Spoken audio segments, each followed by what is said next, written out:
హెబ్రీలకు వ్రాయబడిన పత్రిక 4వ అధ్యాయం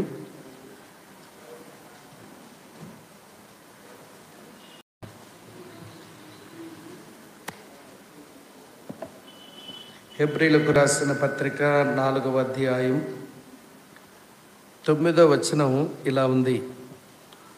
కాబట్టి దేవుని ప్రజలకు విశ్రాంతి నిలిచి ఉన్నది. కాబట్టి దేవుని ప్రజలకు విశ్రాంతి నిలిచి ఉన్నది. ప్రియులారా, ఉదయకాలపు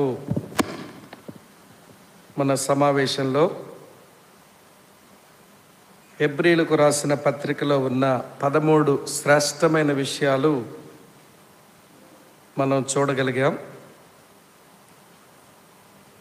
ఆ క్రమంలో 3వ అధ్యాయాన్ని ఆధారంగా చేసుకుని మనం పిలువబడిన పిలుపు అది శ్రేష్టమైన పిలుపు. ఆ పిలుపుకు తగినట్లుగా నడుచుకోవాలి అనే విషయాన్ని మొదటి 7 వచనాలు ఆధారంగా చేసుకుని మనం అధ్యయనం చేశాం. ఇప్పుడు 4వ అధ్యాయంలో 9వ వచనంలో ఉన్న మాట, కాబట్టి దేవుని ప్రజలకు విశ్రాంతి నిలిచి ఉన్నది. యేసుక్రీస్తునందు విశ్వాసముంచిన మనకు శ్రేష్టమైన విశ్రాంతి మన ముందుంది. దీని గురించి మనం కొంత మనసు పెట్టి ఆలోచిస్తూ నేర్చుకోవడానికి ప్రయత్నం చేద్దాం. బైబిల్ భాష్యం అనే ఒక శాస్త్రం ఉంది. దాన్ని హెర్మెనెటిక్స్ అని అంటారు. బైబిల్ను ఎలా మనం అన్వయించుకోవాలి అనే ఒక శాస్త్రం. కనుక బైబిల్ చదివే విధానం, పద్ధతులు అందులో నేర్పిస్తారు. ఆ శాస్త్రంలో అందులో ఒక నియమం ఉంటుంది. ఆ నియమం పేరేంటనంటే ప్రిన్సిపల్ ఆఫ్ ఫస్ట్ మెన్షనింగ్ అంటారు. ప్రిన్సిపల్ ఆఫ్ ఫస్ట్ మెన్షనింగ్ అంటే బైబిల్లో ఎక్కడైనా ఏదైనా ఒక విషయాన్ని బైబిల్లో అది మొట్టమొదట ఎక్కడ ప్రస్తావించబడిందో అక్కడ వెళ్ళి ఆలోచించాలి. అప్పుడు మనకు సరైనటువంటి అర్థం లభ్యమవుతుందన్నమాట. కనుక మొట్టమొదట అది ఎక్కడ ప్రస్తావించబడిందో దాన్ని మనం చూడకుండా వేరు చోట్ల చూసి విపరీత అర్థాలు తీసి మనం దేవుని వాక్యాన్ని పాడు చేయకూడదు. బైబిల్ భాష్యంలో వారు చెప్పే ఈ ప్రిన్సిపల్ ఆఫ్ ఫస్ట్ మెన్షనింగ్ చెప్పినప్పుడు వారు కొన్ని విషయాలు ఇలా చెప్తారు. అందులో మొట్టమొదటి మాట కాంటెక్స్ట్, సందర్భం. నువ్వు చదివిన వాక్యం ఏ సందర్భంలో ఉందో ఆ సందర్భాన్ని కొంచెం బాగా గమనించాలి. తర్వాత రెండో సంగతి, కాంటెక్స్ట్ చూసిన తర్వాత రెండవ సంగతి ఏంటంటే మనం గమనించవలసిన విషయం థింక్ ఇన్ ప్లెయిన్ సెన్స్. సాధారణంగానే ఆలోచించాలి, విపరీత అర్థాలు తీయకూడదు. ఒక దైవజనుడు అన్నాడు, think in plain sense, if you go any other sense that will create non sense. ఏదైనా విషయాన్ని కొంచెం సాధారణంగానే ఆలోచించండి, విపరీత అర్థాలు తీసేయకండి, అది అర్థం లేకుండా పోతుంది అన్నాడు. మూడవ సంగతి ఏమంటాడనంటే కాంటెక్స్ట్, ప్లెయిన్ సెన్స్. మూడవ సంగతి మినిమలిజం, అంటే విషయం అంతటి కూడా క్రోడీకరించి దాన్ని మినిమైజ్ చేసుకుంటూ మీరు ఆలోచించండి. అప్పుడు విషయం మీకు బాగా బోధపడుతుంది.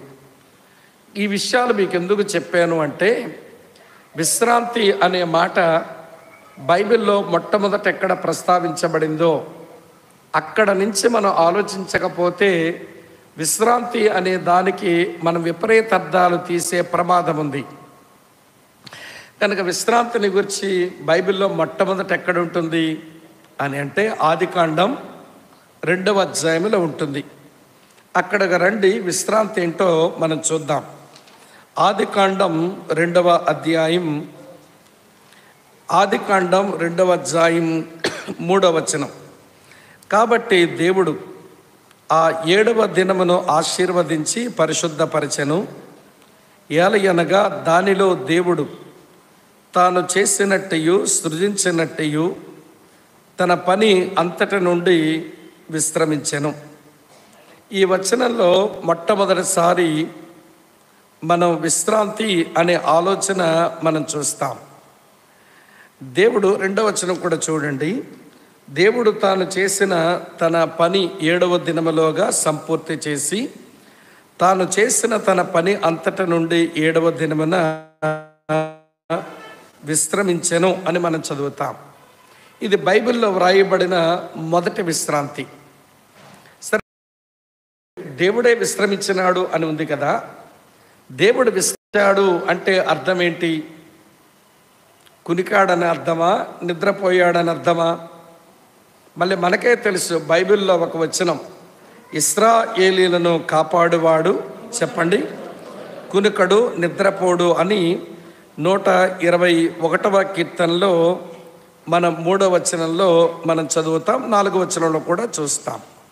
నిన్ను కాపాడువాడు కునుకడు, ఇశ్రాయేలును కాపాడువాడు కునుకడు నిద్రపోడు అని రాసి ఉంది.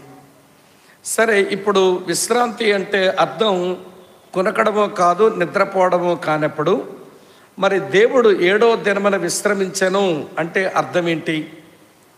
దీని అర్థం మనుషులు గమనించక మేము 7వ రోజున ఆరాధన కూడుకుంటున్నాము కనుక మేము విశ్రాంతిని బాగా పాటిస్తున్నాము, ఆదివారం కూడుకునే మీరే పాపంలో ఉన్నారు, నరకానికి పోతారు అని చెప్పే మన సహోదరులు మనకు లేకపోలేదు. ఆదివారం కూడుకునే వాళ్ళంతా వాళ్ళ దృష్టిలో పాపంలో ఉన్న వారి కింద లెక్క కట్టి జమ కట్టి మనం నరకానికి పోతామని తీర్పు తీర్చడానికి కూడా వారు ఏమీ వెనుకాడరు. నేను అనుకుంటాను, విశ్రాంతి అనే మాట అసలు వీళ్ళకి అర్థం కాలేదా అనిపిస్తుంది నాకు. విశ్రాంతి అనే మాట వీళ్ళకి అర్థమై ఉంటే అది శనివారానికి మాత్రమే పరిమితమైంది కాదు అని తెలిసి ఉండేవాళ్ళు. సరే, ఇప్పుడు చెప్తాను వినండి. 6 దినములు పనంతా చేసి ముగించి 7వ దినమున ఆయన విశ్రమించి దానిని ఆయన పరిశుద్ధపరిచి ఆశీర్వదించి దాని విశ్రాంతి దినముగా దేవుడే డిక్లేర్ చేసినాడు కదా. మరి విశ్రాంతి అంటే దేవుడే కదా విశ్రమించింది. మరి ఆయన విశ్రమించాడంటే అర్థం కునకనప్పుడు నిద్రపోనప్పుడు. విశ్రాంతి అంటే ఏమిటి దీని అర్థం? ఇది మీకు అర్థం కావడానికి బైబిల్లో ఒక చోట తీసుకెళ్తాను రండి. యెషయా గ్రంథం 66వ అధ్యాయం. యెషయా గ్రంథం 66వ అధ్యాయంలో దేవుడు ఇలా అన్నాడు, యెహోవా ఎలాగో ఆజ్ఞించుచున్నాడు, ఆకాశము నా సింహాసనం, భూమి నా పాదపీఠం, మీరు నా నిమిత్తం కట్టనుద్దేశించిన ఇల్లు ఏ పాటిది, నాకు విశ్రమ స్థానముగా మీరు కట్టనుద్దేశించినది ఏ పాటిది. నేను విశ్రాంతి తీసుకుంటాను అని నా కొరకు మీరు గోపురాలు కడుతున్నారుగా. ఆకాశము నా సింహాసనం, ఈ భూమి నా యొక్క పాదపీఠం, నేను విశ్రాంతి తీసుకోవడానికి మీరు నా కొరకు కట్టనుద్దేశించినది ఏమి సరిపోతుంది అన్నాడు. మరి గుడి చాలదు, గోపురము చాలదు, ఏ చర్చ్ బిల్డింగు సరిపోదు ఆయనకు. ఆకాశమైన సింహాసనం, ఈ భూమి ఆయన పాదపీఠం. మరి ఆయన విశ్రమ స్థానం ఎక్కడా? ఆయన విశ్రాంతి తీసుకుంటాడంటే ఏమి దీని అర్థం? 2వ వచనం చూడండి, ఇక్కడే 66:2లో ఉంది, అవన్నీ అంటే మీరు కట్టినవన్నీ నా హస్త కృత్యములు, అవి నా వల్ల కలిగినవని యెహోవా సెలవిచ్చుచున్నాడు. తర్వాత చూడండి, ఎవడు దీనుడై నలిగిన హృదయము గలవాడై నా మాట విని వణుకుచుండునో వానినే నేను నా విశ్రమ స్థానముగా దృష్టించుచున్నాను అన్నాడు. వింటున్నారా? దేవుని విశ్రమ స్థానం ఏంటట? ఎవరు దేవుని మాట విని వణుకుతూ ఉంటారో, వింటున్నారా, వారితో దేవుడు ఉండగలిగితే అది దేవునికి విశ్రాంతి అంట. 6వ రోజున సృజించబడిన ఆ తొలి మానవులు, వింటున్నారా ప్రియులారా, ఆ మానవుడు 7వ దినమున దేవునితో సావాసం చేయడానికి దొరికాడు. జంతువులను చేశాడు దేవుడు, జంతువులతో ఆయన సావాసం చేయలేదు. ప్రియులారా, సృష్టిలో చాలా వాటిని సృష్టించినాడు, వాటితో ఆయన సావాసం చేయలేకపోయాడు. ఎవరు తన మాట విని వణికేవారు తనకున్నారో, వింటున్నారా, వారితో ఆయన గడపగలిగితే అది దేవునికి విశ్రాంతి అంట. కొంచెం పారాఫ్రైజ్ చేసి చులకనగా చేసి చెప్తాను వినండి. దేవుని విశ్రాంతి ఏంటనంటే, దేవుడు తను సావాసం చేయడానికి తన మాట విని వణికేవాడు ఒకడు దొరికితే వాడిలోనే దేవునికి విశ్రాంతి ఉంది. అలా దేవుడు ఒక మనిషి దగ్గర విశ్రాంతి పొందుతుంటే ఎవరైతే దేవునితో సావాసం చేస్తూ ఉంటారో వారికి విశ్రాంతి దొరుకుతుందన్నమాట. మళ్ళీ చెప్పన ఈ మాట, దేవుడు తన మాట విని వణికే వాళ్ళతో వారి దగ్గర విశ్రాంతి పొందుతాడు. మనము దేవుని దగ్గర విశ్రాంతిని పొందాలి. ఇది వైస్ వర్సా. దేవుడు మన దగ్గర విశ్రాంతిని పొందాలి, మనము దేవుని దగ్గర విశ్రాంతి పొందాలి. అది విశ్రాంతి దినం యొక్క తాత్పర్యం. 7వ రోజున దేవునికి ఆదామున్నాడు, ఆదాముకు దేవుడు ఉన్నాడు. 7వ దినమున పరిశుద్ధపరిచి ఆశీర్వదించి విశ్రాంతి దినమని దేవుడు ఎందుకన్నాడంటే, నా మాట వినేవాడు, నాతో సావాసం చేసేవాడు ఆదాము నాకున్నాడు కనుక దేవునికి విశ్రాంతి దినం అయ్యింది. కొనకలేదాయన, నిద్రపోలేదాయన. ఆదాముతో సావాస సమయం అది ఆయనకి విశ్రాంతి దినం. అమ్మా వింటున్నారా? దేవుడు ఆదాము దగ్గర విశ్రాంతిని పొందుతుంటే అది ఆదాముకు కూడా విశ్రాంతి అవుతుంది. అయితే అక్కడ విషయం చెప్తాను వినండి. ఆ తొలి విశ్రాంతి, ఆ మొదటి విశ్రాంతిలో ఒక 3 లేవు. ఆ తొలి విశ్రాంతిలో ఒక 3 లేవు. ఏమి లేవు? వరుసగా చెప్తాను వినండి. మొదటిది, పాపం వల్ల వచ్చిన జీతం ఆ విశ్రాంతిలో లేదు. ఎందుకంటే ఇంకా పాప ప్రవేశం జరగలేదు, పాపం ఇంకా రంగప్రవేశమే చేయలేదు. కనుక ఆదాముతో దేవుడు, దేవునితో ఆదాము వారు కలిసి ఉండగలుగుతున్నారు. ఆ విశ్రాంతిలో పెనాల్టీ ఆఫ్ సిన్, పాపం వల్ల వచ్చిన జీతం అనబడిన మరణం ఇంకా లేదు. నెంబర్ 2, ఆ విశ్రాంతిలో లేనిదేంటి అని అంటే, పాపం యొక్క శక్తి లేదు. పాపం యొక్క శక్తి లేదు సృష్టిలో పనిచేయడానికి. ద పవర్ ఆఫ్ సిన్ లేదు ఆ తొలి విశ్రాంతిలో. 3వ సంగతి ఏంటనంటే, ఆ విశ్రాంతిలో లేనిది ద పొల్యూషన్ ఆఫ్ సిన్, పాప కాలుష్యము లేదు ఆ విశ్రాంతిలో. అందుకే ఆ విశ్రాంతి పరిశుద్ధమైనది. వింటున్నారా మీరంతా? ఆ విశ్రాంతిని దేవుడు ఆశీర్వదించాడు, దాని విశ్రాంతి అని దాన్ని ప్రతిష్ఠించాడు. ఈ 3 గుర్తుపెట్టుకోండి. పాపం వల్ల వచ్చిన జీతం లేదు, పాపం యొక్క శక్తి దాని అధికారం లేదు, పాపం యొక్క కాలుష్యము దాని వాతావరణమే లేదు. ఈ 3 లేని ఆ విశ్రాంతి ఆశీర్వదించబడిన విశ్రాంతి, పరిశుద్ధమైనటువంటి విశ్రాంతి. దేవుడే దాన్ని కాన్సిక్రేట్ చేశాడు, ప్రతిష్టపరిచాడు. అయితే ఏ రోజునైతే ఆదాము అవ్వల పాపం చేశారో, వింటున్నారా, ఈ 3 సృష్టిలో కడుగు పెట్టేశాయి. పాపం వల్ల జీతము వచ్చేసింది, పాపం యొక్క శక్తి లోకములోకి వచ్చింది, పాపం యొక్క కాలుష్యము లోపలికి వచ్చింది. ఈ 3 ఎప్పుడైతే వచ్చాయో పరిశుద్ధుడైన దేవుడు మనిషితో ఉండలేని వాడైపోయాడు. వింటున్నారా ఈ మాట? మనిషితో దేవుడు ఉండలేని వాడయ్యాడు. ఇప్పుడు తన సావాసం చేయడానికి దేవునికి మనిషి లేకపోతే, వింటున్నారా ఈ మాట, దేవునికి విశ్రాంతి ఉందా? కొంచెం బరితికించని చెప్పండి, దీన్ని తెగించి చెప్పాలి. దేవునికి విశ్రాంతి ఉందా? దేవునికి విశ్రాంతి లేదు. మరి దేవునికి విశ్రాంతి లేకపోతే పాపమును బట్టి దేవునికి దూరమైన మనుషులకు విశ్రాంతి ఉంటుందా? ఉండదు. దేవునికి విశ్రాంతి లేదు, వింటున్నారా? మనిషికి విశ్రాంతి లేదు. ఇక్కడ విషయం చెప్తాను వినండి. యేసుక్రీస్తు ప్రభు విశ్రాంతి దినమున ఆ బేతెస్దా కోనేరు దగ్గర ఒకడిని స్వస్థపరిస్తేను, విశ్రాంతి దినమున ఇతను స్వస్థత కార్యం ఎట్లా చేశాడు? విశ్రాంతి దినమును అతిక్రమించినాడని యేసును చంపేద్దామనుకున్నారు వాళ్ళు, హింసించడానికి పూనుకున్నారు. అప్పుడు యేసు ప్రభు అన్న మాట ఒకసారి జ్ఞాపకం చేసుకోండి, తెలుస్తుంది మీకే. యోహాను సువార్త 5వ అధ్యాయంలో, యోహాను సువార్త 5వ అధ్యాయం చదువుతున్నాను చూడండి, 17వ వచనం. విశ్రాంతి దినమున ఆ కార్యాలు చేసినందుకు యేసుని హింసించాలని వారు అనుకుంటే యేసయ్య ఇట్లా అంటున్నాడు. అయితే యేసు 17వ వచనం, నా తండ్రి ఇదివరకు పని చేయుచున్నాడు, నేను చేయుచున్నానని వారికి ఉత్తరం ఇచ్చాను. నా తండ్రి నేను విశ్రాంతిలో లేము. ఏ రోజునైతే ఆదాము హవ్వలు వారు పాపం చేసి మా విశ్రాంతి నుంచి తొలగిపోయారో, మాకు సావాసం చేయడానికి మనుషులు లేరు, ఆ రోజు నుంచి మాకు విశ్రాంతి లేదు. ప్రతిదినము పని చేస్తూనే ఉన్నాం. చివరికి దేవుని కుమారుడని యేసుక్రీస్తే ఈ లోకమునకు వచ్చి ఆయన విశ్రాంతిలోకి రమ్మని మళ్ళీ పిలుస్తున్నాడు. మనకు తెలిసిన వచనమే. మత్తయి సువార్త 11:28 ఏమిటి? ప్రయాసపడి భారం మోసుకొని చిన్నవారులారా నా యొద్దకు రండి, నేను మీకు విశ్రాంతిని ఏం చేస్తాను?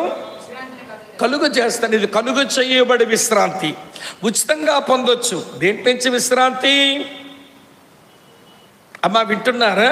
పాపం చేసినప్పుడు 3 ప్రవేశించాయని చెప్పాయని, అందులో మొట్టమొదటి పాపం వల్ల వచ్చిన జీతం.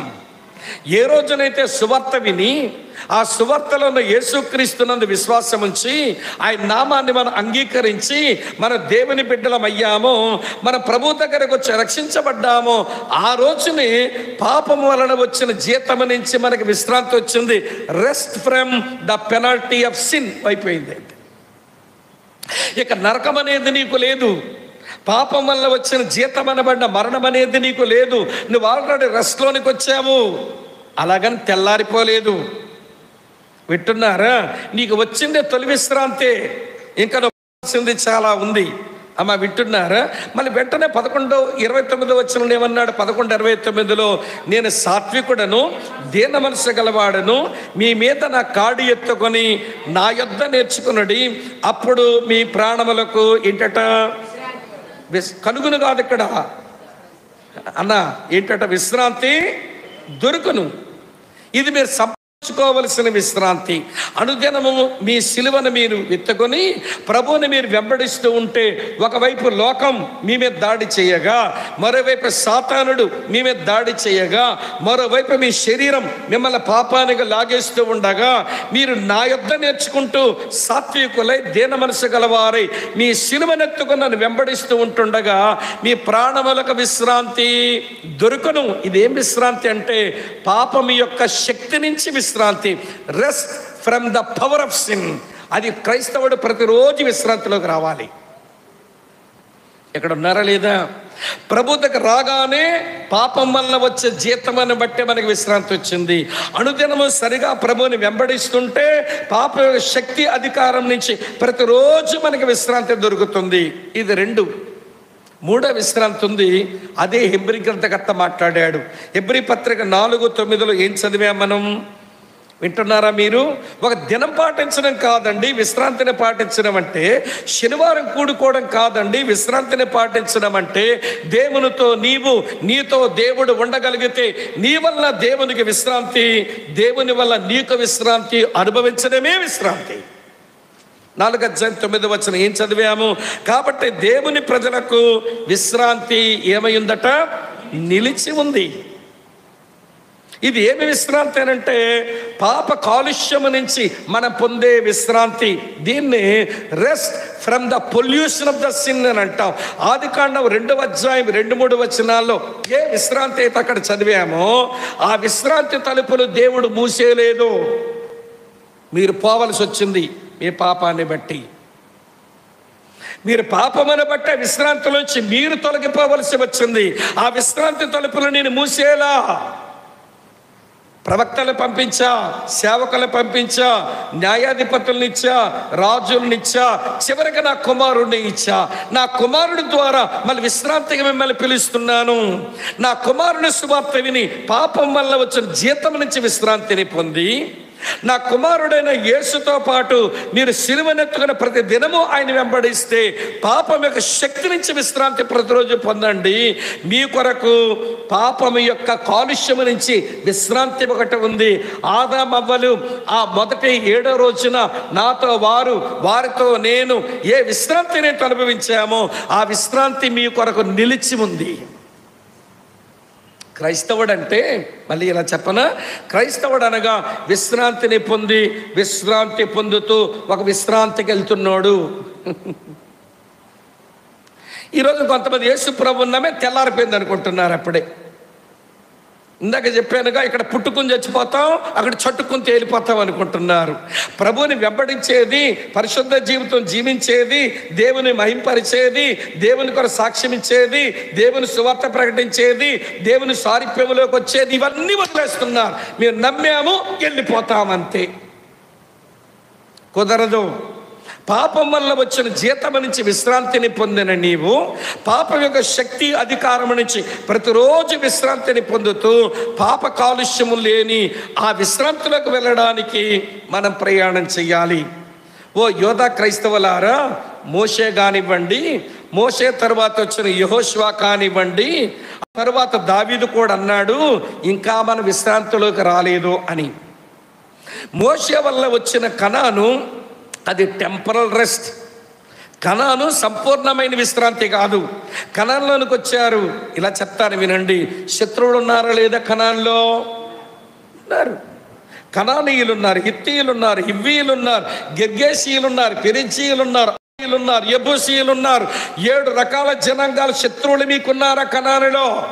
మీరు పోరాటాలు చెయ్యాలా వద్దా? పోరాటాలు చెయ్యాలి. పోరాటాలు చేస్తున్నప్పుడు దుఃఖమో బాధ సమస్యలు మీకు వచ్చాయా లేదా? ఇవన్నీ ఉంటాయి. అది ఏంటో తెలుసా? పరిపూర్ణమైన సంపూర్ణమైన ఆ విశ్రాంతికి ఇది తొలి రుచే కానీ ఇది శాశ్వతమైన విశ్రాంతి కాదు కనాను. ఓ యోధా క్రైస్తవులారా, మోషే వలన మీరు కనాన దేశానికి వస్తే మీరు పొందిన తాత్కాలికమైన విశ్రాంతి యేసుక్రీస్తు ద్వారా మీకు పరిపూర్ణమైన విశ్రాంతి ఉంది. ఆ విశ్రాంతికి మీరు ప్రయాణం చెయ్యండి. కాగా దేవుని ప్రజలకు విశ్రాంతి నిలిచి ఉంది, క్లోజ్ అవ్వలేదు.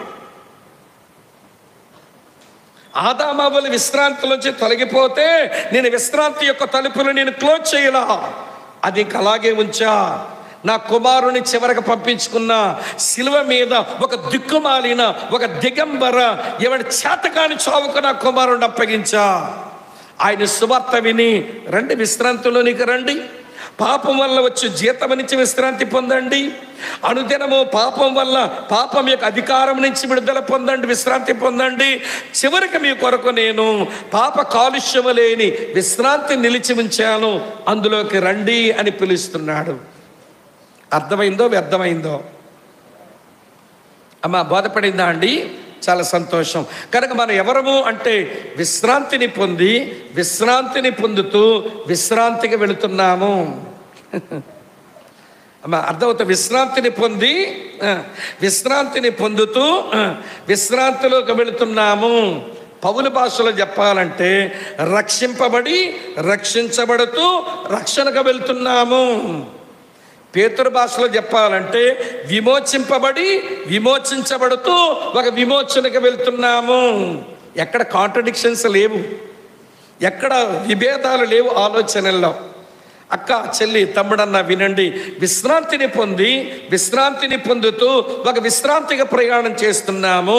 కనుక ఆదికాండం 2వ అధ్యాయం 2-3 వచనాల్లో ఉన్న విశ్రాంతి అది శ్రేష్టమైన విశ్రాంతి కాబట్టి, అది సంపూర్ణమైన విశ్రాంతి కాబట్టి, శాశ్వతమైన విశ్రాంతి కాబట్టి అక్కడికి సరిగా నడవండి అని 4వ అధ్యాయం రాశాడు. ఇక్కడ ఉన్నారా లేదా మీరంతా? ఇప్పుడు 4వ అధ్యాయంలో ఆ విశ్రాంతికి ఎలా ప్రయాణం చేయొచ్చునో మన అడుగులు మన పరుగు సరిగా సాగించడం కొరకు దైవజనుడు చెప్పిన మంచి మంచి స్టెప్స్ ఉన్నాయండి. నేను అన్నీ వివరించే ప్రయత్నం చేస్తాను.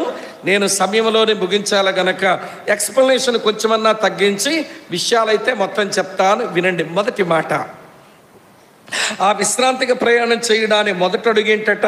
చదువుతాను చూడండి. 4వ అధ్యాయం 1-2 వచనాలు చూడండి. ఆయన యొక్క విశ్రాంతిలో ప్రవేశించుదమని వాగ్దానం ఇంకా నిలిచి ఉండగా మీలో ఎవడైనను ఒకవేళ వాగ్దానం పొందకుండా తప్పిపోవనేమో అని భయము కలిగి ఉందము. వారికి ప్రకటించబడినట్లు మనకును సువార్త ప్రకటించబడెను కానీ వారు వినిన వారితో విశ్వాసము గలవారై కలిసి ఉండలేదు గనుక విన్న వాక్యం వారికి నిష్ప్రయోజనమైనదాయను. అమ్మా వింటున్నారా? ఇశ్రాయేలు ప్రజలైన మీ పితరులు మన పితరులు వారు తాత్కాలిక విశ్రాంతి అనబడిన కనానుకు ప్రయాణం చేశారు. మోషే వాక్యం చెప్పినాడు, వారికి అహరోను వాక్యం చెప్పాడు, వారికి యెహోషువ వాక్యం చెప్పాడు. వారు వాక్యం విన్నారే కానీ విన్న దానితో వాళ్ళ విశ్వాసం జోడించలేదు గనక అరణ్యములోనే వాళ్ళకి సమాధులు కట్టవలసి వచ్చింది. వారి యాత్ర ప్రయాణంలో వారి యాత్రా స్థలాలన్నీ సమాధులు దొడ్డిలాగా మారిపోయినాయి. ఎందుకు? విన్న వాక్యం అనే విశ్వాసం జోడించలేదు వాళ్ళు. అమ్మ వింటున్నారా? ఈరోజు మీరు ఆ విశ్రాంతిగా ప్రయాణం చేస్తున్నారు. వారు ప్రయాణం చేసింది భూమి మీద విశ్రాంతికి, మీరు ప్రయాణం చేస్తున్నది పరలోక సంబంధమైన విశ్రాంతికి. ఆదికాండం 2వ అధ్యాయం 2-3 వచనాలు ఉన్న విశ్రాంతికి. అంత గొప్ప విశ్రాంతిగా ప్రయాణం చేస్తున్నారు గనక మీరు విన్న వాక్యానికి మీ విశ్వాసం కలపండి. ఇది సూత్రం. సింపుల్గా చెప్తాను, వినండి. మన ముందు నిలిచి ఉన్న ఆ విశ్రాంతిగా ప్రయాణం చెయ్యాలనంటే దైవజనుడు చెప్పిన మొదటి సూచన ఏంటో తెలుసా? Mix your faith with word of God. మీరు విన్న వాక్యమునకు విశ్వాసం కలపండి, వస్తారా విశ్రాంతిలోనికి. ఎట్లాంటి విన్న వాక్యం విశ్వాసం కలపడం అంటే ఎట్లుంటుంది? ఒకే దగ్గర చూపిస్తాను మీకు. లూకా సువార్త తెరవండి. ఈ ఒక్క సువార్తలోనే విన్న వాక్యమునకు విశ్వాసం జోడిస్తూ ప్రయాణం చేయడం ఎట్లా ఉంటుందో చూపిస్తాను. ఆ లూకా సువార్త 1వ అధ్యాయం 38వ వచనం చూడండి. ఇది ఒకటి. లూకా సువార్త 1:38. మరియు మరియా, ఇదిగో ప్రభు దాసురాలను, నీ మాట చొప్పున నాకు జరుగునుగాక అనెను. అంతటా దూత ఆమె యొద్ద నుండి వెళ్ళెను. మరియా గబ్రియేలు దగ్గర నుంచి సువార్త వినింది. అమ్మా దయాప్రాప్తురాలా, నువ్వు గర్భవతి అవుతావు, ఒక కుమారుని కంటావు, అతను సర్వోన్నత దేవుని కుమారుడు అనబడతాడు అంటే ఆమెనింది, అయ్యో నేను వివాహం కూడా జరగనదానని, ఇది ఎట్లా సంభవిస్తుంది నాకు అనగానే గబ్రియేల్ అన్నాడు, దేవుడు చెప్పిన ఏ మాట అయినా నిరర్ధకం కాదు తల్లి. నేను దేవుడు చెప్పిన మాట నీతో చెప్తున్నా, దేవుడు చెప్పిన ఏ మాట నిరర్ధకం కాదు అనగానే విన్న వాక్యానికి విశ్వాసం జోడించామంటుంది. నీ మాట చెప్పున జరుగునుగాక. అది విశ్వాసం కలపడం. దూత ద్వారా విన్న వాక్యానికి విశ్వాసం జోడించంటుంది. నీ మాట చెప్పున నాకు జరుగునుగాక. ఈరోజు మనం దేవుని మందిరంలో చాలా ప్రసంగాలు విని ఈ వచనం నా బ్రతుకులో నెరవేర్పుకొచ్చునుగాక అని నెరవేర్పు కొరకు ఏమైనా తీర్మానాలు చేస్తామా? వింటున్నారా లేదా? ఈ రోజుల్లో క్రైస్తవులంట నేర్చుకోవడం బాగొచ్చంట, కానీ మార్చుకోవడమే మనకు రాదంట. మరొక ఆయన అన్నాడు, మార్చుకోవడమే కాదు తమ్ముడు, వీళ్ళకి మార్కులు వేయడం బాగా వచ్చు అన్నాడు. విని నేర్చుకొని మార్చుకోరు, కానీ మార్కులు వేస్తుంటారట. ఇది చెప్పినాడు బాగుంది, అది చెప్పినాడు బాగుంది అనుకుంటారట. అది కాదండి. విన్న వాక్యానికి మన విశ్వాసము జోడించి మార్పుకు నాంది పలకాలి, ఆరంభం పలకాలి. మరియు మనకు నేర్పిస్తుంది, నేను ఏమైతే దూత ద్వారా వాక్యం విన్నానో దానికి నేను విశ్వాసం కలిపా. నాకు తెలుసు ఆ పని జరిగితే నాకు అవమానమే వస్తుంది. చివరికి నన్ను రాళ్ళతో కొట్టి చంపుతారు మనుషులు. చివరికి నాతో ప్రదానం చేయబడిన ఆ మనిషితో వివాహం జరగకపోవచ్చు. ఇవన్నీ ఉంటే ఉండని నేను విన్న వాక్యానికి నా విశ్వాసం కలుపుతున్నాను. నీ మాట చెప్పున నాకు జరుగునుగాక. ఒకటి. కొంచెం వెనక్కి రండి. లూకా సువార్త 5వ అధ్యాయానికి రండి. లూకా సువార్త 5వ అధ్యాయం 5వ వచనం చదువుతా. సీమోను ఏలినవాడా, రాత్రి అంతయు మేము ప్రయాసపడితేమే కానీ మాకు ఏమీయో దొరకలేదు. అయినను, మళ్ళీ చూడండి, నీ మాట చెప్పున వలల వేతునని ఆయనతో చెప్పాను. సీమోను పేతురుతో ప్రభు అంటున్నాడు, మీ దోణి లోతుకు నడిపించండి, వలలు కొంచెం లోతులో వేయండి అన్నాడు. వినండి, ఒక విడ్డూరమైన మాట చెప్తాను. చేపలు పట్టేవాడికి ఎంత లోతుకి వెళ్తే చేపలు దొరుకుతాయా తెలుస్తుందా? లేక వడ్రంగి పని చేసుకునే వాడికి ఎంత లోతుకి వెళ్తే చేపలు పడతాయని తెలుస్తాయా? చేపలు పట్టేవాడికి తెలుస్తుంది. ఏ సమయంలో వెళ్తే చేపలు దొరుకుతాయో చేపలు పట్టేవాడికి తెలుస్తుందా? కర్ర పని చేసుకుని వడ్రంగోడికి తెలుస్తుందా? విడ్డూరమైన విషయం, వడ్రంగోడు చేపలోడికి సలహా ఇస్తున్నాడు. వడ్రంగ వాడు చేపలు పట్టుకున్నాయని చెప్తున్నాడు. మీ దోణిని కొంచెం లోపల నడిపించండి, మీరు వలలు వేయండి అని అంటే పేతురు ఇచ్చిన జవాబు వల్ల అద్భుతంగా ఉంటుంది. ఆయన ఇచ్చిన జవాబు ఏంటో తెలుసా? ఏమండి, నీ మాట చెప్పున వలలు వేస్తాను అంటే విన్న వాక్యానికి ఏం కలిపాడు? విశ్వాసం కలిపాడు. మరి ఏమో విన్న వాక్యానికి ఏం కలిపింది? విశ్వాసం కలిపింది. ఇక్కడ సీమోని పేతురు విన్న వాక్యానికి ఏం కలిపాడు? విశ్వాసమే కలిపాడు. ఇంకో ఉదాహరణ ఇస్తాను, కొంచెం ఆ పేజీ తిప్పండి. లూకా సువార్త 7వ అధ్యాయం 7వ వచనం చూడండి. అందుచేత శతాధిపతి అంటున్నాడు, అందుచేత నీ యొద్దకు వచ్చుటకు పాత్రుడని నేను ఎంచుకొనలేదు. అయితే మాట మాత్రమే సెలవిమ్ము, నా దాసుడు స్వస్థపరచబడును అన్నాడు. ఒక రోమీయుడు, ఒక శతాధిపతి ఏమండి యేసయ్యతో అంటున్న మాట మాత్రమే సెలవిమ్ము, నా దాసుడు స్వస్థపరచబడునంటే విన్న వాక్యానికి ఏం కలుపుతున్నాడు? ఈయన కూడా విశ్వాసం కలుపుతున్నాడు. ఓ యోధా క్రైస్తవులారా, ఓ హెబ్రీ క్రైస్తవులారా, వినండి. మీ పితరులు, మన పితరులు, నా పితరులు మోషే దగ్గర నుంచి, అహరోను దగ్గర నుంచి, యెహోషువ దగ్గర నుంచి సువార్త అయితే విన్నారు, కానీ విన్న సువార్తకు వారు విశ్వాసము జోడించలేదు గనక అరణ్యములో వారి పిట్టల్లోకి రాలిపోయారు. వారి అరణ్య మార్గం అంతా సమాధులు దొడ్డయింది. మీరు ఆ పాడు పని చేయకండి. మీ కొరకు విశ్రాంతి నిలిచి ఉంది. తాత్కాలికమైన విశ్రాంతికే వారు అట్లయిపోతే మీరు శాశ్వత విశ్రాంతిగా ప్రయాణం చేస్తున్నారు. కనుక విన్న వాక్యానికి విశ్వాసం జోడించడం నేర్చుకోండి. వాక్యం విన్న తర్వాత ఇది నా బ్రతుకులోకి రావాలి, దీనిని నెరవేర్చాలి అనే తపన దేవుని పిల్లలకు ఉండాలి. ఏమనుకోపోతే చెప్తాను ఒక మాట, మీకు సిగ్గు కలగడానికి, నాకు సిగ్గు రావడానికి, వాక్యాన్ని జీవితంలో తెచ్చుకోవడం ఎలా ఉంటుందో జరిగిన సంగతి ఒకటి చెప్తాను. సిగ్గుపడతారా పడరా? సిగ్గుపడకపోతే ఏమని పిలవాలి? సిగ్గుమాలినోళ్ళారని పిలవాలి, అంతే. ఇంక అంత మంచి ఏముంటుంది? సిగ్గుపడదాం అందరం. ఒక ఆయన అనుభవం చెప్తాను. ఆయన విజయనగరం జిల్లా నుంచి మా దగ్గరకు వచ్చాడు. మారు మనసు పొంది రక్షించబడి దేవుని పరిచర్యలో ఈ పని చిన్న తమ్ముడుగా ఉండి అన్ని పనులు చక్కబెడతా బాగా వాక్యం నేర్చుకుంటూ ఎదుగుతున్నాడు. సడన్గా వస్తారన్నాడు, అన్న నేను పెళ్లి చేసుకోకుండా సేవలో ఉంటానన్నాడు. అంటే అన్నాను, దేవుడు దేని కొరకు పిలుస్తున్నాడు సేవకు చెప్పు అన్నాను. అంటే సువార్తికుడిగా ఉండాలని అనుకుంటున్నానని అన్నాడు. నీకు ఆ వరం ఉన్నట్టు నాకు అనిపించడం లేదు. నువ్వు కాపరిగా పనికొస్తావేమో, మనుషుల మీద నీకు ప్రేమ ఎక్కువ, ఎవడైనా బాగులేకపోతే ఉపాసాలు ఉండి వాళ్ళ మేలు కొరకు ఏడుస్తుంటావు దేవుని దగ్గర, కానీ కాపరిగా పనికొస్తావేమో తమ్ముడు, సువార్తికుడు నువ్వు తిరగలేవనిపిస్తున్నది అన్నాను. అంటే మళ్ళీ ప్రార్థన చేసుకుంటాను అన్నాడు. సరే ప్రార్థన చేసుకున్నాక ప్రభు యొక్క పిలుపు ఏర్పాటానికి అర్థమైపోయింది. అన్న కాపరిగాని నేను సేవలకు వస్తాను, కానీ పెళ్లి చేసుకోనన్నా అన్నాడు. మరి కాపరి పనికి పెళ్ళి అవ్వకపోతే కుదరదురా నాయన, కాపరిగా పనిచేసేవాడు పెళ్లి చేసుకునే కాపరిగా ఉంటే క్షేమం, లేకపోతే లేనిపోయిన అనర్థాలు వస్తాయి అన్నా. నేను చేసుకోనన్నా అన్నాడు. మళ్ళీ కొద్ది నెలలు వదిలేసి ఒక దగ్గర కూర్చోబెట్టి, రోడ్డు పక్కన చప్టా మీద కూర్చోబెట్టి 1 కొరింథీ పత్రిక 7వ అధ్యాయం అంతా తనకి వాక్యం చూపించి ఎక్స్ప్లెయిన్ చేసిన తర్వాత అన్నాడు, వాక్యం అర్థమైందన్నా, నేను పెళ్లి చేసుకుని సేవకి వెళ్తానన్నాడు. సరే మంచిది, ఇక్కడ పెళ్లి కొరకు ప్రేయర్ చేసుకోమన్నాను. ఇక పెళ్లి కొరకు ప్రార్థన మొదలుపెట్టాడు. నేను మా చర్చిలో వాక్యం book by book, verse by verse మాట్లాడుకునే అలవాటు ఉంటుంది మా చర్చిలో.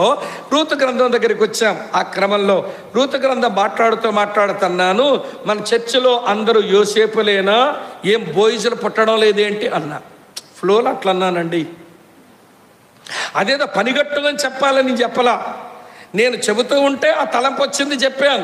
ఈరోజు క్రైస్తవ సంఘాలు అందరూ యోసేపులే. పాడైపోయిన అమ్మాయి అయితే వదిలేస్తాడంట, పాడైపోయిన అమ్మాయిని చేసుకోవడంట, పవిత్రమైన కన్యగే కావాలనుకునే యోసేపులు ఉన్నారు మన సంఘాల్లో. ఏం బోయిజులుండరా? ఒక చెడిపోయిన ఆడపిల్లగా జీవితం ఇచ్చేవాళ్ళు, మోసగించబడిన పాపకు బ్రతికిచ్చేవాళ్ళు, బోయిజులు అంటే మన సంఘంలో ఉండాలని చెప్పేసి ఆ ప్రసంగం అయిపోయింది.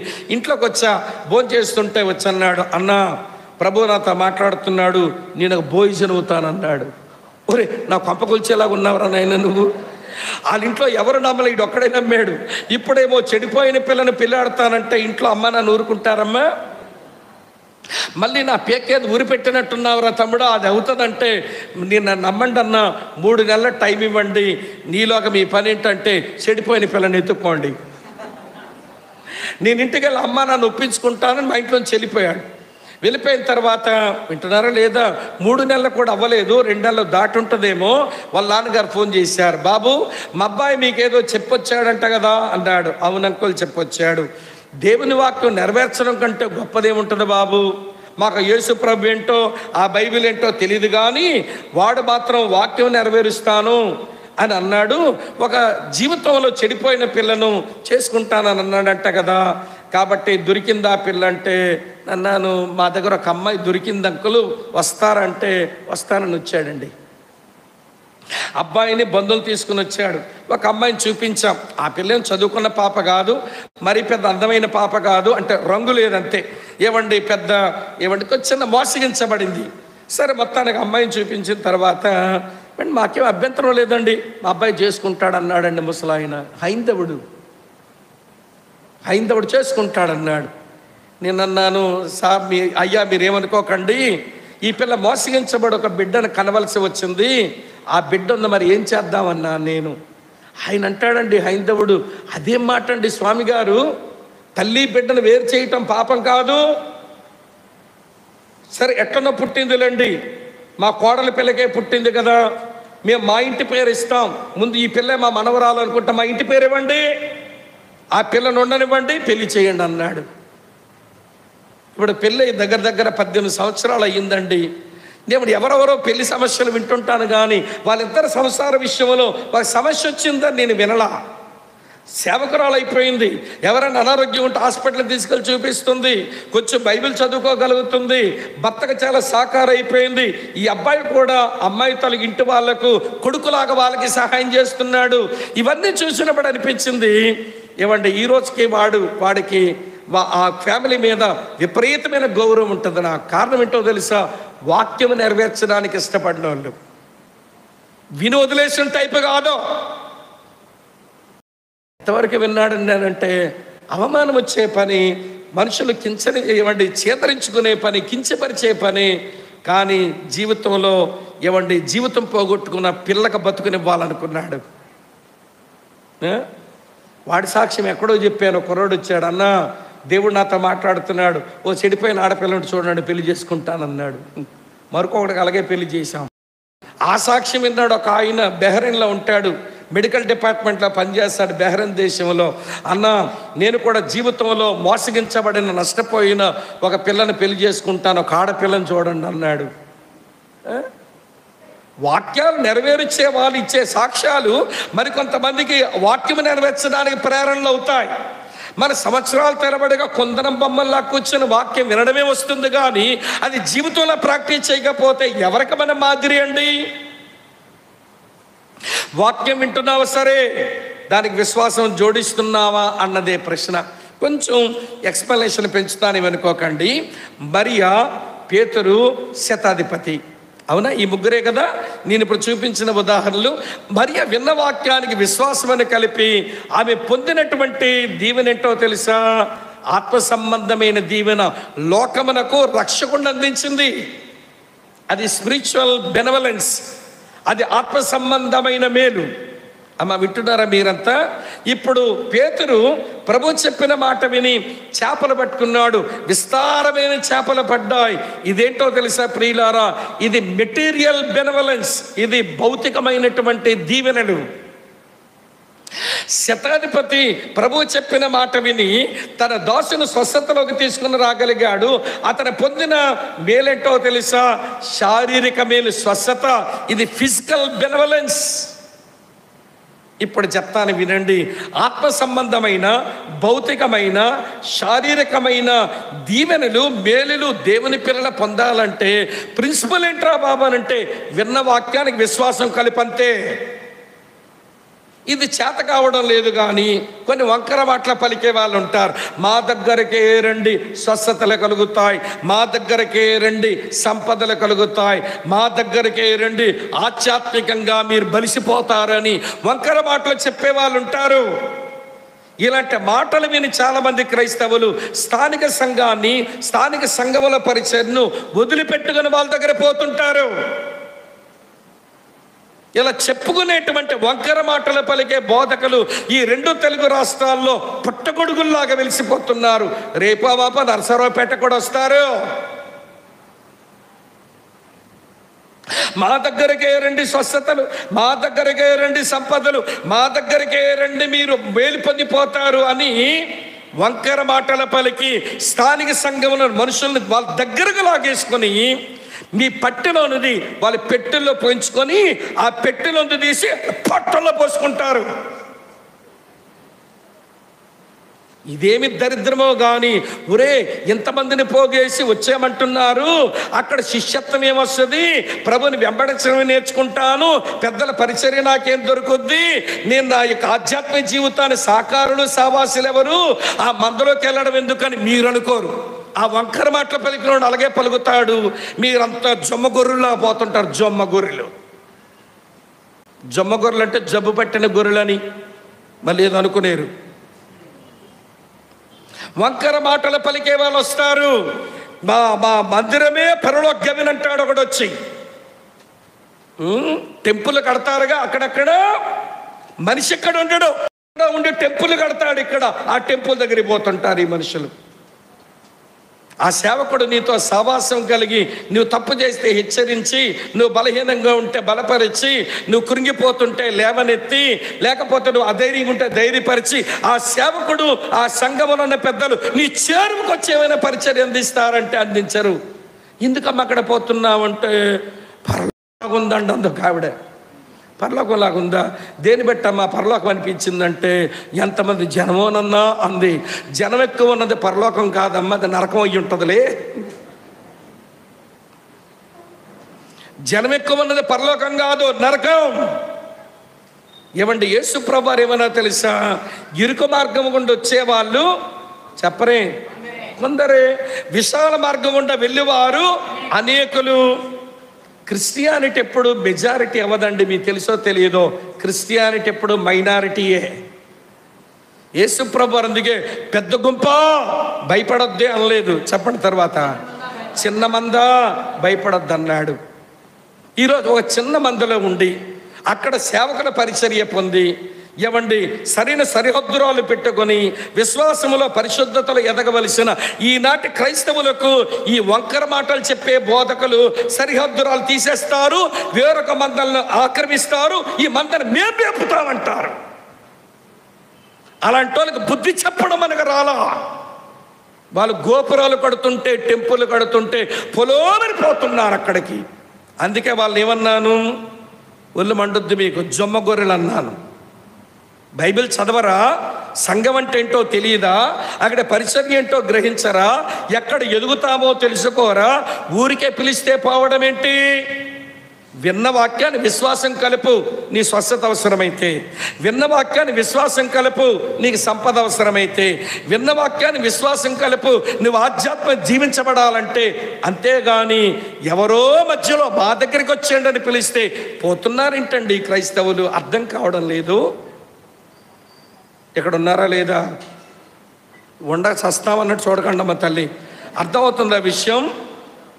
మన ముందు నిలిచి ఉన్న విశ్రాంతిలోకి రావాలంటే విన్న వాక్యమునకు విశ్వాసము జోడించడం రావాలి.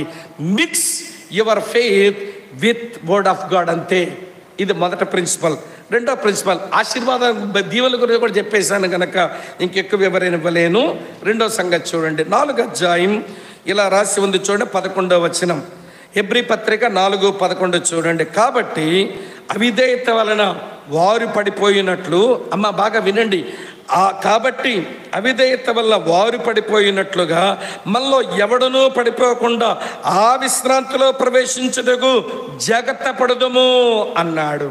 ఈ వచనంలో భక్తుడు చెప్పే రెండవ ఆలోచన ఏంటనంటే, అమ్మ వింటున్నారా, విధేయత కలిగి ఆసక్తితో నడుచుకో. Walk diligently with obedience. ఆసక్తి కలిగి నడుచుకో, దాంట్లో విధేయత కనబడని. వారు అవిధేయులు అవ్వడం వల్లే కదా రాలిపోయారు. ఇదే రాశాడు ఇక్కడ ఆయన. ఏమండి, వారు అవిధేయత వల్ల పడిపోయినట్లుగా మీలో ఎవడు పడిపోకుండా ఆ విశ్రాంతిలో ప్రవేశించుటకు జాగ్రత్త కలిగి ఉండండి. Walk diligently with obedience. విధేయతతో ఆసక్తి కలిగి నడుచుకుందాం. అక్క చెల్లి తమ్ముడన్న వినండి, విధేయత గురించి నేను మాటలు చెప్తాను. మన నమ్మిన ప్రభువే విధేయత నేర్చుకున్నట్ట. పక్కనే చూడండి ఏమి రాసిందో. పక్క కాలంలో హెబ్రీ పత్రిక 5వ అధ్యాయం 8వ వచనంలో, ఆయన కుమారుడై ఉండి తాను పొందిన శ్రమల వలన ఏమి నేర్చుకునేను? విధేయత నేర్చుకున్నాడు. ఎంతవరకు విధేయత చూపాడట? ఫిలిప్పీ పత్రిక 2:8 చూడండి, రాసి ఉంటుంది. ఫిలిప్పీ 2:8 చూడండి. మరియు ఆయన ఆకారమందు మనుషుడిగా కనబడి మరణం పొందినంతగా, అనగా శిలువ మరణం పొందినంతగా విధేయత చూపిన వాడే. Submission unto the cross. శిలువ మరణం వరకు విధేయత వాడు.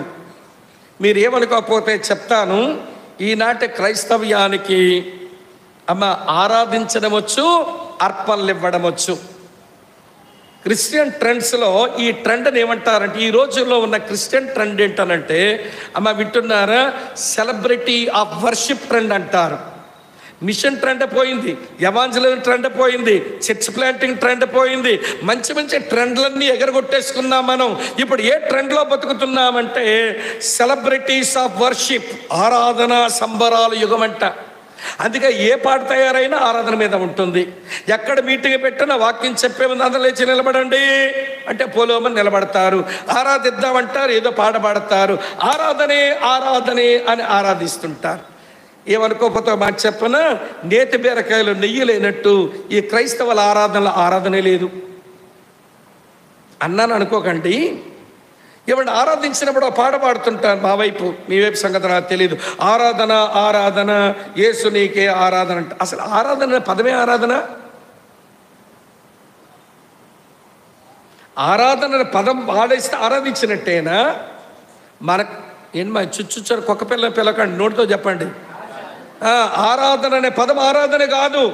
ఆరాధన అనేది ఒక పనికి పేరు. ఆరాధించడం అంటే దేవుని వ్యక్తిత్వమని ఎరిగి ఆయన కొనియాడడం, దేవుని యొక్క సుగుణాలు ఎరిగి ఆయన పొగడ్డం, దేవుని యొక్క కార్యాలు తెలుసుకొని అతని కొనియాడడం, దేవుని ప్రణాళికలు తెలుసుకొని ఆహా దేవా ఇంత గొప్ప దేవుడు అని ఆయన హెచ్చించడం, అది వర్షిప్ చేయడం. మనకంటే ఆ బయట నిజమైన దేవుడో కాదో అని తెలీదు. ఎవడు దేవుడు కాదని తెలియకపోయినా ఒక బొమ్మో విగ్రహమో ప్రతిమో పెట్టేసుకుని పుష్పమో పత్రమో దక్షిణో అక్షంతలో వేస్తూ ఓం కేశవాయ స్వాహ, ఓం మాధవయ స్వాహ, ఓం గోవింద స్వాహ, ఓం నారాయణ స్వాహ, ఇది వర్షిప్ అండి. దేవుని నామాలెత్తి, దేవుని కార్యాలెత్తి, దేవుని సుగుణాలెత్తి దేవుని పొగుడుతున్నారండి. వాళ్ళకి నిజమైన లేదో తెలియదు పాపం, కానీ వాళ్ళు ఆరాధించడం వచ్చింది. నిజమైన దేవుడిని నమ్మిన మనకు ఆరాధించడం రావట్లా. ఆరాధన ఆరాధన ఆరాధన అంటారు. ఏది ఆరాధన? ఏది? ఏం పొగిడావు, ఏమి కొనియాడావు, ఏమి హెచ్చించావు, ఏమి పూజించావు? ఇవన్నీ చెయ్యాలంటే ఆయన వ్యక్తిత్వం తెలియాలి, ఆయన కార్యాలు తెలియాలి, ఆయన సుగుణాలు తెలియాలి, ఆయన ప్రణాళికలు తెలియాలి. ఆరాధించడానికి తెగబడుతున్నారు మన వాళ్ళు. అర్పణకేం తక్కువ లేదు, అర్పణలో కూడా బాగా నేర్పిస్తున్నారు. కాకపోతే సమస్య విధేయత చూపడమే రావడం లేదు. చెప్పిన మాట వినరు. దేవుడు తన వాక్యములో సెలవిచ్చిన మాట గైకొనరు. అందుకనేమో దైవజనుడైన సమూయేలు సౌలుతో ఈ మాట అనాల్సి వచ్చింది. చదవండి, బైబిల్లో విధేయత గురించి ఇంతకంటే మించిన వచనమే లేదు. The classical statement concerning obedience is 1 Samuel 15:22. మొదటి సమూయేలు గ్రంథం 15వ అధ్యాయం 22వ వచనం విధేయత గురించి చెప్పదగిన గొప్ప వచనం. ఇక బైబిల్లో విధేయత గురించి ఇంతకంటే మంచి వచనమే లేదంట. చదువుతామా ఈ వచనం? 1 సమూయేలు 15:22. అందుకు సమూయేలు తాను సెలవిచ్చిన ఆజ్ఞను ఒకడు గైకొనుట వలన యెహోవా సంతోషించినట్లు ఒకడు దహన బలులను అర్పించుట వలన ఆయన సంతోషించున ఆలోచించు. బలులు అర్పించడం కంటే ఆజ్ఞను గైకొనుటయు, పొట్టేళ్ల క్రొవ్వు అర్పించుట కంటే మాట వినుటయు శ్రేష్టం. ఏమంటున్నాడు సమూయేలు సౌలుతో? ఏంటి, దేవుని ఆరాధించడానికి ఉంచావా? దేవునికి అర్పించడానికి ఉంచావా? నీ ఆరాధన ఎవడకు కావాలి? నీ అర్పణ ఎవడకు కావాలి? చెప్పిన మాట వినవే. సెలవిచ్చిన మాట గైకొనడంట, ఆరాధిస్తాడంట, అర్పణలు ఇస్తాడంట. ఎవడకు కావాలి నీ ఆరాధన అర్పణ? ఇది మీ బాగా అర్థమయ్యేలా చెప్తాను, వింటున్నారా లేదా? అర్థమయ్యేలా చెప్తాను. భార్యాభర్తలు ఇద్దరు ఏదో పని మీద బయటికి పోతా, వేరే ఊరికి పోతా, వారి పిల్లల్నేమో అత్త దగ్గర అమ్మ దగ్గర విడిచిపెట్టి పోయారట. 5 రోజుల్లో వచ్చేస్తామన్నారు పని ముగించుకుని. పాపం పని అవ్వలేదు. 15 రోజులు దాటిపోయింది. ఇప్పుడు అమ్మా నాన్న వచ్చేస్తున్నారు. పిల్లలు అమ్మా నాన్నని చూసి సంబరపడి పరుగు పరుగున అమ్మా నాన్న దగ్గరకు వచ్చి గట్టిగా పట్టేసుకొని ముద్దులు పెట్టేస్తున్నారట. వీళ్ళు భార్యాభర్తలు అనుకుంటున్నారు, అబ్బా మా పిల్లలకి మేమంటే ఎంత ప్రేమనో, మీద పడి తెగ ముద్దులు పెట్టారని మురిసిపోయారు. కిందకి ఇంటికి వచ్చి, అమ్మ బస్ స్టాండ్ నుంచి ఇంటి వరకు నడిచినప్పుడు అలసిపోయాని, కొంచెం గ్లాస్తో కొంచెం మంచినీళ్ళు అందుకో అమ్మా అంది కూతురికి. అమ్మ ఆ పిల్లని వెళ్ళను పో అని కసిరింది. ఇందాకేం చేసిందమ్మా? చెప్పండి ఇందాకేం చేసింది? ముద్దులు పెట్టింది. ఇప్పుడు ఏం చేస్తుంది? విధేయచూపం అంటే కసిరి కొడుతుంది. ఈరోజు క్రైస్తవులు ఆరాధన ముద్దు, అర్పణ ముద్దు, దేవునికి తెగ ముద్దులు పెడుతున్నారు. చెప్పిన మాట వినరే. మనమంతా సిగ్గుపడ్డానికి ఒక విషయం చెప్తాను. ఆయన పేరు సిటీ స్టడ్. ఆయన చదివిన బైబిల్ చూశాను నేను. ఏమంటే బైబిల్ ఎగ్జిబిషన్ జరిగింది ఒకసారి కొడైకెనాల్లో. నేను ఇప్పుడు కొడైకెనాల్లో ఉన్నాను. సరే బోల్డన్ని బైబిల్ పెట్టారండి. ఆ బైబిళ్ళన్నీ ఒక్కొక్కటి అలా చూసుకుంటూ వస్తే ఒక బైబిల్ కనబడింది. ఏమేమో రాతలండి, ఏమేమో గీతలండి. ఎవడరా బాబు ఈ బైబిల్ ఎట్లా వాడాడు అనుకుని అక్కడ వాలంటీర్ని పిలిచాను. బాబు ఒకసారి రావా, ఎవరు వాడిన బైబిల్ అయ్యా ఇది? ఏంటి ఇన్ని గీతలున్నాయి, ఇన్ని రాతలున్నాయి ఏంటో కొంచెం నాకు అర్థం కావడం లేదు, చెప్ప ఎవరు వాడారంటే ఇది సిటీ స్టడ్ వాడిన బైబిల్ అండి అన్నాడు. ఆయన దగ్గర నేర్చుకున్న బైబిల్ చదువుతా ఏమండి నోట్స్ రాసుకుని బైబిల్ని పిచ్చి పిచ్చి గీతల్లాగా మార్చేయడం. నా బైబిల్ సంవత్సరం ఒకటే వాడతా, రెండోసారి పనికిరాదు నా బైబిల్. ఎందుకంటే ఇట్లా పిచ్చి పిచ్చి గీతలు అయిపోద్ది బైబిల్. ఏమండి ఇటు చూసినా పిచ్చి పిచ్చి గీతలే, నోట్సే. బైబిల్ అంటే నోట్సే. ఇక 2వ సంవత్సరం వాడితే పాత ఐడియాలు వస్తాయని సంవత్సరానికి బైబిల్ తీసి పక్కన పెట్టుకుంటా. ఏమంటే ఆ బైబిల్ చూసే నేర్చుకున్నా. సరే ఆ బైబిల్లో ఈ గీతలు రాతలు చూసే ఒక దగ్గర నా కన్ను పడింది. అదేంటంటే అడుగున ఎస్ లార్డ్ అని రాసుకున్నాడు. బాబు సిటీ స్టడ్ ఈ పేజీ కింద ఎస్ లార్డ్ రాశాడు, ఈ పేజీ కింద ఎస్ లార్డ్ రాశాడు. మిగిలిన పేజీల్లో ఉంటుందా? అసలు ఎందుకు ఎలా రాసుకున్నాడంటే ఆ సీనియర్ వాలంటీర్ అంటాడు, ఆ పేజీలో ఉన్న వాక్యం అంతా చదువుకున్నాక దాని విధేయత చూపడం అయిపోయాక సిటీ స్టడ్ అలవాటు, ఎస్ లార్డ్ ఈ పేజీలో ఉన్న వాక్యానికి విధేయత చూపేని రాసుకునేవాడండి అన్నాడు. బాబు అట్లయితే 2-3 పేజీలు తిప్పవా, ఏ పేజీ అయినా ఖాళీగా మిగులుద్దేమో నా ఆకలి ఎక్కువైంది. వాడేమో పేజీలు తిప్పుతున్నాడు. ఏ పేజీ తిప్పినా కింద ఎస్ లార్డ్ ఉంది, ఏ పేజీకి తిప్పినా కింద ఎస్ లార్డ్ ఉంది, ఏ పేజీ కింద తిప్పినా ఎస్ లార్డే కనబడుతుంది. ఏమిట్రా బాబు అంటే దేవుని వాక్యానికి అలా విధేయత చూపేవాడట. అలద్దాలు విరిగిపోయాయి. ఒక బుడ్డి దీపం పెట్టుకుని బైబిల్ వెతుకుతున్నాడంట వాక్యం. ఎవరో సహచరుడు అడిగాడు, స్టడ్ ఏంటి ఊరికే బైబిల్ చీకట్లో వెతుక్కుంటున్నావు, నీ కళ్ళద్దాలవి ఇరిగిపోయినాయి, వాక్యం నీ కనబడడం లేదు కదా, ఏంటి పిచ్చి, పడుకోవచ్చు కదా అని అంటే సిటీ స్టడ్ అంటాడట, నేను విధేయత చూపించకుండా మిగిలిపోయిన ఏదైనా వాక్యం ఉంటే విధేయత చూపించేద్దామని విధేయత చూపని వాక్యాలు వెతుక్కుంటున్నానన్నట్ట.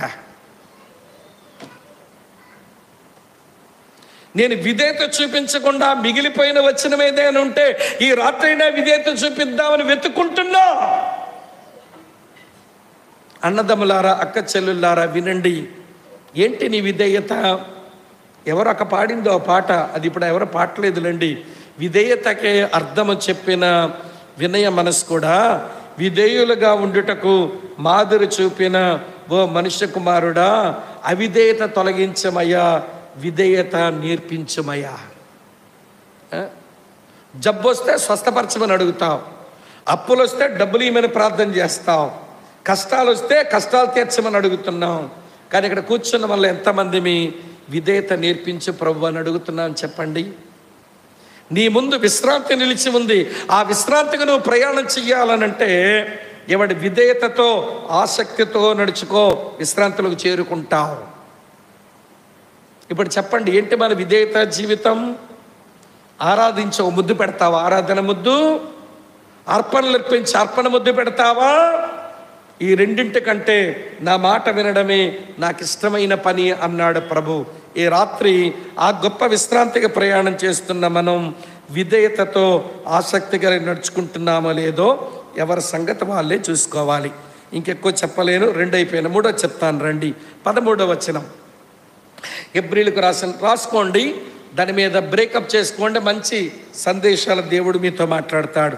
4:13 చూడండి ఏమి రాసిందో. మరియు ఆయన దృష్టికి కనబడని సృష్టం ఏదీ లేదు, మనం ఎవరికి లెక్క అప్పగించవలసి ఉన్నదో ఆ దేవుని కన్నులకు సమస్తమును మరుగులేక తేటగా ఉన్నది అని రాసి ఉంది. ఈ వచనంలో భక్తుడు ఏం చెప్తున్నాడో తెలుసా? Fear God with an accountability. దేవునికి లెక్కప్పగించాలన్న భయముతో నడవండి అంటున్నాడు. Fear God with an accountability. దేవునికి లెక్కప్పగించాలి అనే మనసుతో భయముతో బ్రతకండి. ఎవరికి మనం లెక్కప్పగించాలట? దేవునికి. ఏ దేవునికి? దేవునికే లెక్క అప్పగించాలి. వచ్చిన అదే చెబుతున్నది. ఏ దేవునికి మనం లెక్క అప్పగించాలట? సమస్తమును చూడగలిగిన కన్నులు కలిగిన వాడు. ఆయన ఒక చోట అన్నాడు, కన్నులు కలగ చేసిన వాడను చూడలేనా, చెవులు కలగ చేసిన వాడిని వినలేనా? అన్నీ చూడగలిగిన దేవుడు, అన్నీ వినగలిగిన దేవుడు. ఆ దేవునికి మనం లెక్క అప్పగించాలి. ఈ భయముతో బ్రతుకు, నీ కొరకు నిలిచి ఉన్న విశ్రాంతిలోకి వస్తావు అంటున్నాడు. సరే, ఇంతకీ దేవుడు ఏమండి? ఆయన సమస్తాన్ని చూస్తున్నాడు. ఆయన లెక్క అడుగుతాడు, లెక్క అప్పగించాలి. వేటికి లెక్క అప్పగించాలి అది కూడా ఎక్కడే తెలుసుకుంటే ముందుకెళ్ళిపోదాం. మత్తయి సువార్త 12వ అధ్యాయంలో ఏమి లెక్క అడుగుతాడు, దేని దానికి మనం లెక్క అప్పగించాలి చెప్పే ముందుకెళ్తాను. మత్తయి సువార్త 12వ అధ్యాయం 36వ వచనం. మత్తయి 12:36. నేను మీతో చెప్పున్నదేమనగా, మనుషుల పలుకు వ్యర్థమైన ప్రతి మాటను గూర్చి విమర్శ దినమున లెక్క చెప్పవలసి ఉండును. మన మాటలు చెప్పాలి. మనం ఏం మాట్లాడాలో దేవుడు మనకు నేర్పిస్తున్నాడు. మీ నోట కృతజ్ఞత వచ్చినమే కానీ, అమ్మ వింటున్నారు కదూ, బూతులైనను పోకిరి మాటలైనను సరసోక్తులైనా ఉండకూడదు అన్నాడు. మళ్ళీ కొలస్సీ 4:6 అంటాడు, మీ సంభాషణ అమ్మ వింటున్నారు ఉప్పు వేసినట్లుగా రుచికలదిగాను సైతంగాను ఉండనియండి అన్నాడు. అందుకనే మాటలు ఎలా మాట్లాడాలో నేర్పించిన ప్రభు మన మాటలు లెక్కడుగుతాడు. 1 రోమాపత్రిక 2వ అధ్యాయం 16వ వచనం చూడండి. మరొక లెక్క ఉంది. రోమాపత్రిక 2వ అధ్యాయం 16వ వచనం వినండి ఈ మంచి మాట. పౌలు ఇలా అంటున్నాడు. ఏమన్నాడు తెలుసు? దేవుడు నా సువార్త ప్రకారము యేసుక్రీస్తు ద్వారా మనుషుల రహస్యములను విమర్శించు దినమందు ఎలాగ జరుగును. మన రహస్యాల లెక్క చెప్పాలి. అమ్మ కళ్ళు కప్పావు, సినిమాకు పోతివి. నాన్న కళ్ళు కప్పావు, ఫీజు కట్టకపోతివి. భార్య కళ్ళు కప్పావు, వెళ్ళకూడని చోటుకి పోతివి. భర్త కళ్ళు కప్పావు, బీరువాలు డబ్బులు చేరకుంటివి. అన్నీ రహస్యాలే. ఎవడు చూశాడులే అనుకుంటున్నావు. చీరలు కొంటారంటే నవ్వుకుంటున్నారు వాళ్ళు.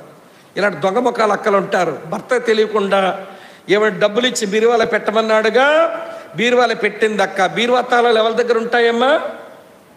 పర్లేదు చెప్పండి, ఏమనుకోను. మీ దగ్గర ఉంటాయిగా. బీరువా తాళాలు మీ దగ్గర ఉండి చీర చంగు కట్టుకొని రింగులు తిప్పుతుంటారుగా, రింగులు రాణీలు. ఇప్పుడు డబ్బులు ఇచ్చిందేమో భర్త, కానీ చీరలు రాగానే ఆ బీరువా తాళాలు తీసేసి పైసలు తీసేసి కొనిసుకుంటావు, దాచేసుకుంటావు. భలే రహస్యం. కానీ బయటకు వచ్చేస్తుంది ఒక రోజున, కట్టుకుంటావుగా చీర. అప్పుడు అడుగుతాడు, ఏంటి ఈ చీర? నేను కొన్నట్టుగా లేదే, ఎక్కడిది చీర అంటాడు అతను. అప్పుడు దొంగ మకాన్ని ఏమంటావు? మా అమ్మ కొని పంపించిందిలే అంటావు. ఈలోగా మీ ఆయన మీ అమ్మగారింటి వైపు వెళ్ళి అడుగుతాడు, ఆంటీ మీరెందుకు చీర కొని పంపించారు? అసలే మీ కష్టకాలంలో ఉంటేను మీకు ఎవడు కొని పంపించమన్నాడు? మీ అమ్మాయికి చీరే కొనలేనా అంటాడు ఆయన. ఆవిడ అమ్మాయికి అంటాడు, నేను ఎప్పుడు కొన్నాను అయినా అంటది. అయిపోయింది అంతే. ఇక స్పీడ్గా నడుచుకొని వస్తాడు. వచ్చి చిరక పడతాడు, అవసరమైతే 2 దెబ్బలు వేస్తాడు. చివరికి అంటాడు, ఎవడే కొన్నాడు ఆ చీర అంటాడు. అంటే అతని మనసులో ఏమొచ్చింది? అనుమానం వచ్చింది. అనుమానానికి అమ్మ వింటున్న పునాది ఎవరు వేసుకున్నారు? నువ్వే వేసుకున్నావు. రహస్యం. ప్రతి రహస్యము ఆయన బట్టబయలు చేస్తాడు. అమ్మ వింటున్నారా? మనం అనుకుంటాం చేసిన రహస్యాలు ఎవడు చూశాడులే అని, కానీ ప్రతి రహస్యముకి లెక్కలోకి తెస్తాడట. ఇంకో విషయం చెప్తాను, మాటల లెక్క, రహస్యాల లెక్క. రామపత్రిక 14 అధ్యాయం 12వ వచనం చూడండి, ఇట్లా రాసింది. 11, 12 కలిసి ఉంటాయి తెలుగు బైబిల్లో. నా తోడు ప్రతి మోకాలును నా ఎదుట వంగును, ప్రతి నాలుకయు దేవుని స్తుతించునని ప్రభు చెప్పుచున్నాడు అని వ్రాయబడి ఉంది గనక మనలో ప్రతి వాడును తన్ను గూర్చి దేవునికి లెక్క అప్పగించవలను. ఇది క్రియల లెక్క, ఇది కార్యాల లెక్క. మాటలకి లెక్క చెప్పాలి, రహస్యాలకు లెక్క చెప్పాలి, మనం చేసిన పనులకు లెక్క చెప్పాలి. ప్రతి దానికి ఆయన లెక్క అడుగుతాడు. ఆ భయముతో బ్రతకండి, విశ్రాంతిలోకి మీరు చేరుకుంటారు. Fear God with an accountability mind. దేవునికి లెక్క అప్పగించాలన్న మనసుతో, భయముతో బ్రతకండి, విశ్రాంతిలోకి వస్తారు అన్నాడు. మొదటి మాట విన్న వాక్యములకు విశ్వాసం కలపండి. రెండో మాట విధేయత కలిగి ఆసక్తితో నడవండి. మాట దేవునికి లెక్క అప్పగించాలని భయముతో బ్రతకండి. మీ కొరకు నిలిచి ఉన్న విశ్రాంతిలోనికి మీరు చేరుకుంటారు. 3 చెప్పాను, 4 చెప్పి ముగించేస్తాను. ఇంకో 2 ఉంటాయి, మీరు చూసుకోండి తర్వాత. హెబ్రీ పత్రిక 4 అధ్యాయం 14వ వచనం ఇలా రాసి ఉంది. ఆకాశ మండలము గుండా వెళ్ళిన దేవుని కుమారుడైన యేసు అను గొప్ప ప్రధాన యాజకుడు గనుక మనం ఒప్పుకొనిన దానిని గట్టిగా చేపట్టదము. 4వ సూచన ఏంటో తెలుసా? విశ్రాంతిలోకి వెళ్ళడానికి నువ్వు ఒప్పుకున్న ఒప్పుకోలు గట్టిగా చేపట్టు. Grip your confession. నువ్వు ఒప్పుకున్న ఒప్పుకోలు గట్టిగా చేపట్టు. ఏం ఒప్పుకున్నావు? 3 విషయాలు ఒప్పుకున్నాం మనం. అమ్మ వింటున్నారా? ఏం ఒప్పుకున్న? 3 విషయాలు ఒప్పుకున్నాం. మనం ఒప్పుకున్న మొదటి విషయం ఏంటనంటే యేసు ఆకాశ మండలం గుండా వెళ్ళిపోయాడు. మనం ఒప్పుకున్న ఒప్పుకోలు ఏంటనంటే యేసు అక్కడ దేవుని కుడిపార్శ్వమందు ఉన్నాడు. ఏమని ఒప్పుకున్నామనంటే యేసు దేవుని కుమారుడని ఒప్పుకున్నాం. యేసు దేవుని కుమారుడని ఒప్పుకున్నాం. యేసు ఆకాశ మండలం గుండా వెళ్ళిపోయాడని ఒప్పుకున్నాం. యేసు అక్కడ శరీరంతో యాజకుడిగా ఉండి పనిచేస్తున్నాడని ఒప్పుకుంటున్నాం. ఈ 3 ఒప్పుకోలులు 3 మీద జయము తీసుకుని రావాలి. ఈ 3 ఒప్పుకోలులు దేవుని పిల్లల జీవితంలో 3 మీద విజయం తీసుకురావాలి. యేసు దేవుని కుమారుడు అని ఒప్పుకున్నావు గనక మన లోకాన్ని జయించవలసిందే. 1 యోహాను పత్రిక 5వ అధ్యాయం ఇలా రాసింది 4-5 వచనాల్లో. దేవుని మూలముగా పుట్టిన వారందరూ లోకమును జయించుదురు, లోకమును జయించని విజయం మన విశ్వాసమే. తర్వాత చూడండి, యేసు దేవుని కుమారుడు నమ్మువాడు తప్ప లోకమును జయించువాడు మరి ఎవడు? ఇంకెవడు లేడు. కనుక యేసు దేవుని కుమారుడు విశ్వసించాం గనక లోకమును జయించాలి. ఒకటైతే, రెండో మాట చెప్తాను వినండి. ఆ దేవుని కుమారుడు ఆకాశ మండలం గుండా వెళ్ళిపోయాడు. ఆకాశ మండలంలో ఎవరున్నారు? దురాత్మల సమూహం ఉంది. వాయుమండల అధిపతి ఉన్నాడు. ఆపగలిగాడా వెళ్ళకుండా?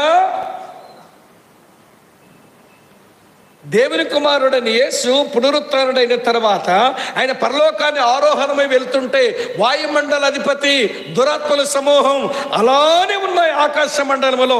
ఎవరైనా ఆపగలిగారా? ఆపలేకపోయారు. కనుక యేసు ఆరోహణుడయ్యాడు, ఆకాశ మండలం గుండా వెళ్ళాడు అని నమ్మిన వారు సాతానుని యేసు జయించినట్లుగానే అపవాదిని జయిస్తూ బ్రతకాలి. ఇది 2వ జయం. 3వ జయం, యేసు అక్కడికి వెళ్ళి అమ్మ శరీరంతో ఉన్నాడని నమ్ముతున్నారా లేడనుకుంటున్నారా? శరీరంతోనే అక్కడ ఉన్నాడు. శరీరంతో ఉన్న కారణం చేతనే మనకు అతను మధ్యవర్తి అయ్యాడు. శరీరంతో ఉన్న కారణం చేతనే ప్రధాన యాజకుడు అయ్యాడు. శరీరంతో ఉన్న కారణం చేతనే మనకు విజ్ఞాపన పరిచయం చేస్తున్నాడు. ఆ శరీరంతో ఉన్న యేసు హెబ్రీ 4:15 చూడండి, కింద ఏం రాసిందో. హెబ్రీ 4:15, మన ప్రధాన యాజకుడు మన బలహీనతల యందు మనతో సహానుభావం లేనివాడు కాడు గాని సమస్త విషయములలో మన వలె శోధించబడినను. తర్వాత మాట మీరు చెప్పండి. ఆయన పాపము లేనివాడుగా ఉన్నాడు. అంటే శరీరముతో ఉన్న శరీరానికి లొంగక శోధన జయించి ఆయన పాపము లేనివాడుగా ఉన్నాడు. యేసు శరీరధారిగా అక్కడ ఉన్నాడన్న విషయం నమ్మిన వాళ్ళు, ఆయన శరీరముతున్న దినములలో శోధించబడినా కూడా ఆయన పాపమును జయించినాడని నమ్మిన వాళ్ళు శరీరాన్ని కూడా మీరు జయించాలి. ఇదేనా మీరు ఒప్పుకున్నది? యేసు దేవుని కుమారుడని ఒప్పుకున్నారుగా, లోకం జయించరే. యేసు ఆకాశ మండలం గుండా వెళ్ళాడు, మరి జయించరే. యేసు శరీరముతో అక్కడున్నాడు ప్రధాన యాజకుడుగా, మరి శరీరాన్ని జయించని. పౌలు అందుకే రాశాడు 1 కొరింథీ పత్రిక 15:57 అంటాడు, మన ప్రభు అయిన యేసుక్రీస్తు మూలముగా మనకు జయమను గురించుచున్న దేవునికి చెప్పండి ఏమి కలుగునగాక. మాట్లాడరేమమ్మా. స్తోత్రము కలుగునగాక. యేసుక్రీస్తు మూలముగా లోకం మీద జయం, యేసుక్రీస్తు మూలంగా దుష్టుని మీద జయం, యేసుక్రీస్తు మూలంగా శరీరం మీద జయం అనుభవించి రండి, మీ కొరకు విశ్రాంతి అలాగే నిలిచి ఉంది. ఆదామవ్వలు వెళ్ళిపోయారు, నేను తలుపులు వేసేయలేదు. ఆదాములను నేను నెట్టేయాల్సి వచ్చింది, బహిష్కరించవలసి వచ్చింది. నా మీద విశ్వాసం కంటే దెయ్యం మాట మీద విశ్వాసం పెట్టుకున్నారు.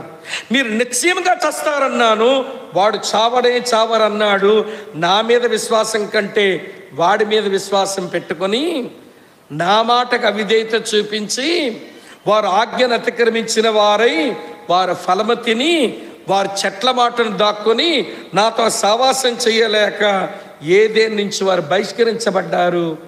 ఆ రోజు నుంచి నాకు విశ్రాంతి లేదు. ఆ రోజు నుంచి వాళ్ళకు పుట్టినోళ్ళకి విశ్రాంతి లేదు. కానీ నేను విశ్రాంతి తలుపులు నేను మూసేయలేదు. మళ్ళీ విశ్రాంతిలోకి రమ్మని పిలవడానికి నా సేవకుల్ని పంపించా, న్యాయాధిపతులనిచ్చా, ప్రవక్తలనిచ్చా, రాజులనిచ్చా. ఎవరినిచ్చినా వీళ్ళు విశ్రాంతికి రావడం లేదని చివరికి నా కుమారుణ్ణి పంపించుకున్న నా కుమారుణ్ణి చంపేశారు మీరు. నా కుమారుని చంపేశారు మీరు. 3 మేకుల మీద వేలాడదీసి, దిగంబరిగా వేలాడదీసి దిక్కుమాలిని చావు చచ్చేలా చేశారు. మీ పాపమంతా నా కుమారుని మీద మోపబడగా తన యవ్వన పరిశుద్ధ రక్తమంతా కార్చి ఆయన మరణించి తన శరీరమును తెరను చింపేసుకున్నాడు. మీ కొరకు తెరను కూడా చింపి పెట్టాడు. లోపలికి రండని పిలుస్తున్నాడు. విశ్రాంతిలోకి వస్తారా? కాగా దేవుని ప్రజలకు విశ్రాంతి నిలిచి ఉంది. ఆ విశ్రాంతిలోకి రావాలంటే మొదటి మాట విన్న వాక్యమునకు చెప్పండి విశ్వాసం జోడించండి. రెండవది విధేయతతో ఆసక్తితో నడుచుకోండి. మూడవ మాట దేవునికి లెక్కప్పగించాలన్న భయముతో బ్రతకండి. చివరి మాట మీరు ఒప్పుకున్న ఒప్పుకోలు గట్టిగా చేపట్టండి. ఇంకో ప్రిన్సిపల్ ఉంటుంది, అది 16వ వచనంలో మీరు ధ్యానం చేసుకోండి. ఆ ప్రిన్సిపల్ ఏంటనంటే దేవుని సింహాసనం యొద్దకు అనుదినము ధైర్యంగా రండి. Come boldly to the throne of grace. Come boldly to the throne of grace. దేవుని కృపా సింహాసనం యొద్దకు ధైర్యంగా వస్తూ ఉండండి. ప్రతిరోజు ప్రార్థన చేసుకోండి. మీ హృదయాన్ని ఆయన దగ్గర కొమ్మరించుకోండి. విశ్రాంతిలోకి మీ ప్రయాణం సజావుగా సాగుద్ది. అక్క, చెల్లి, తమ్ముడు, అన్న, మన కొరకు దేవుడు ఆ విశ్రాంతి నిలిపి ఉంచాడు. విశ్రాంతి ఏదో అర్థం చేసుకుని విశ్రాంతులను తొలగిన మనం ఆదాములో తొలగిపోయాం. తిరిగి 2వ ఆదాములో విశ్రాంతిలోకి వెళదాం. దాని కొరకు అనుసరించవలసిన అడుగులన్నీ అనుసరిద్దాం. ఆ కృప కొరకు ప్రభుని వేడుకుందాం, ప్రార్థన చేద్దాం. తల వంచండి, ప్రార్థన చేసుకుంటాం. పరిశుద్ధుడమైన మా తండ్రి, ఈ మధ్యాహ్నం మా ముందుకు మీరు తెచ్చిన, మా ముందు మీరు నిలిపి ఉంచిన నీ లేఖన భాగాల కొరకై మీకు స్తోత్రాలు. ఆదికాండం 2-3 వచనాలలో ఉన్న విశ్రాంతి ఎంత గొప్ప విశ్రాంతో. పాపపు వాతావరణమే, పాపపు అధికారమే పని చెయ్యని, పాపం యొక్క జీతమే లేని ఆ విశ్రాంతి నుంచి ఆదాములో మేమంతా తొలగిపోయిన వాళ్ళము నాయన. మళ్ళీ తిరిగి విశ్రాంతిలోకి రావడానికి నీ కుమారుడే ఈ లోకమునకు వచ్చి సిలువలో మరణించి తన శరీరమును తెరను చింపేసుకుని ఆయన గుండా లోపలికి రమ్మని పిలుస్తూ ఉండగా, విశ్రాంతిలోనికి చేరి రమ్మని పిలుస్తూ ఉండగా దైవజనుడు రాసిన సలహాల ప్రకారం విన్న వాక్యానికి విశ్వాసం కలుపుకుంటూ విధేయత కలిగి ఆసక్తితో నడుచుకుంటూ నీకు లెక్కప్పగించాలని భయంతో బ్రతుకుతూ ప్రభా మేము ఒప్పుకోలు గట్టిగా చేపడుతూ అనుదినము ప్రతిరోజు నీ కృపాసనం యొద్దకు ధైర్యంగా వచ్చి మొరపెట్టుకుంటూ ఆ విశ్రాంతిగా ప్రయాణం చేసే కృప నాకు మాకు అనుగ్రహించుము. శ్రద్ధతో నీ వాక్యం విన్న మా సహోదరులు సహోదరులందరినీ పేరు పేరు దీవించుము. భోజన సావాసాన్ని కూడా ఆశీర్వదించండి. తదనంతరం ఉన్న సెషన్లో కూడా మాకు సహాయపడండి. యేసుక్రీస్తు ప్రభు పేర స్తోత్రించి ప్రార్థిస్తున్నాము తండ్రి.